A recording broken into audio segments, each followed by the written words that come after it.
Assalamualaikum warahmatullahi wabarakatuh. Perkenalkan, nama saya Sohiban Azka Muzaki, NPM 100 419 1217, mahasiswa Fakultas Hukum Universitas Islam Bandung. Pada kesempatan kali ini, izinkan saya untuk memaparkan hasil penelitian dengan judul Perlindungan Hukum Terhadap Penyalahgunaan Data Pribadi pada Aplikasi Pinjaman Online Ilegal menurut Undang-Undang Nomor 27 Tahun 2022 tentang Perlindungan Data Pribadi, di bawah bimbingan Bapak Eka Juarsa, SHMH.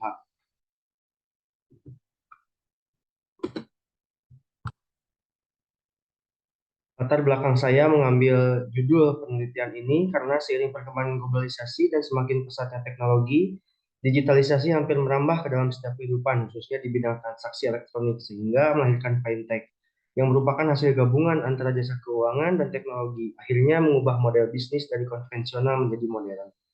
Sebelumnya dalam pembayaran harus bertatap muka, dengan adanya fintech ini dapat melakukan transaksi jarak jauh.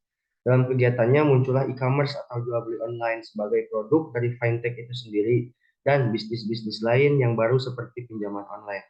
Praktik pinjol ini menggunakan metode fintech berbasis aplikasi sehingga menarik konsumen untuk menggunakan aplikasi tersebut dengan alasan karena ingin mendapatkan uang pinjaman secara cepat dan instan tanpa memikirkan risiko apapun. Nah, dalam prosesnya membutuhkan data-data pribadi yang harus dipersiapkan sebagai persyaratan yang menyangkut data privasi kita sendiri. Berangkat dari hal tersebut, muncul masalah baru, yaitu pinjol ilegal, yang mana saya mengambil contoh ada pinjol Danaku yang tidak berizin OJK. Dalam kasusnya menyalahgunakan data pribadi dengan cara memancing korban supaya mengakses link atau iklan yang dikirimkan agar dapat masuk ke sistem elektronik milik korban. Padahal sama sekali tidak mengajukan pinjaman, kemudian muncul tagihan berikut bunga yang harus dibayar atas nama korban, serta penagihan yang tidak lazim dilakukan dengan mengancam dan menyebarkan data pribadi korban kepada kontak yang terhubung dengan ponselnya yang sama sekali tidak ada kaitannya dengan yang bersangkutan. Mengingat begitu pentingnya data pribadi karena bagian dari privacy right dan termasuk ke dalam hak asasi manusia, maka perlu adanya perlindungan hukum mengenai hal tersebut sebagai fungsi dari hukum itu sendiri, yaitu memberikan perlindungan atas hak-hak dari perbuatan sewenang-wenang. Metode penelitian saya menggunakan ada yang pertama metode pendekatan yuridis normatif, kemudian yang kedua spesifikasi penelitian ada deskriptif analitis, yang ketiga teknik pengumpulan data menggunakan library research, yang keempat metode analisis yang menggunakan analisis yuridis kualitatif. Dari hasil penelitian ada dua pembahasan. Yang pertama, perlindungan hukum terhadap penyalahgunaan data pribadi yang dilakukan oleh oknum pinjaman online ilegal berdasarkan Undang-Undang Nomor 27 Tahun 2022 tentang perlindungan data pribadi.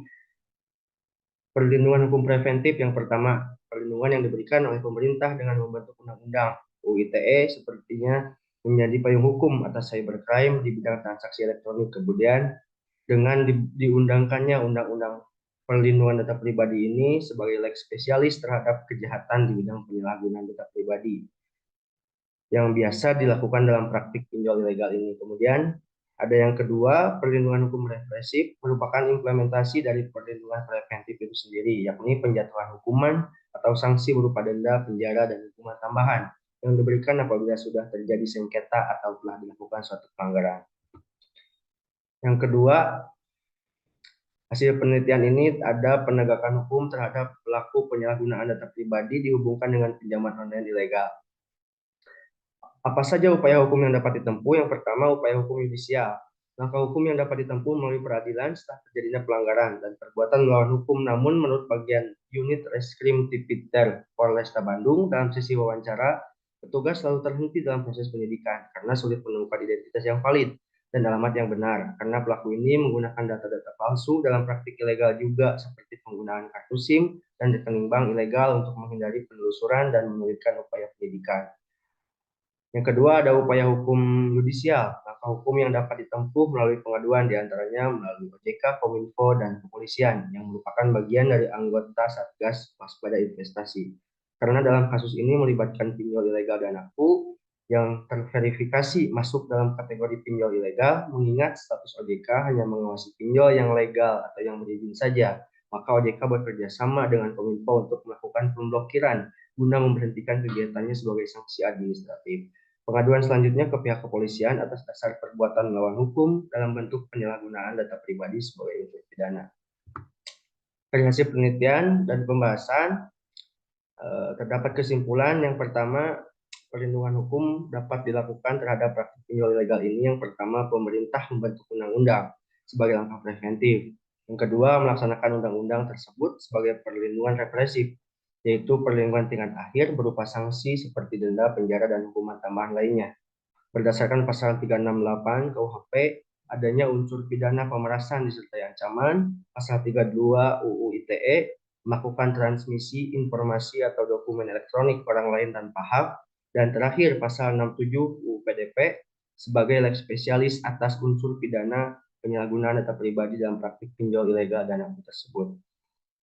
Yang kedua, penegakan hukum yang dapat dilakukan terhadap pelaku penyalahgunaan data pribadi mengenai pinjol ilegal ini. Pertama, upaya hukum yudisial, yaitu langkah hukum yang dapat ditempuh melalui peradilan untuk menyelesaikan sengketa setelah terjadinya pelanggaran dan perbuatan melawan hukum berdasarkan UU PDP, UU ITE, dan 368 KUHP.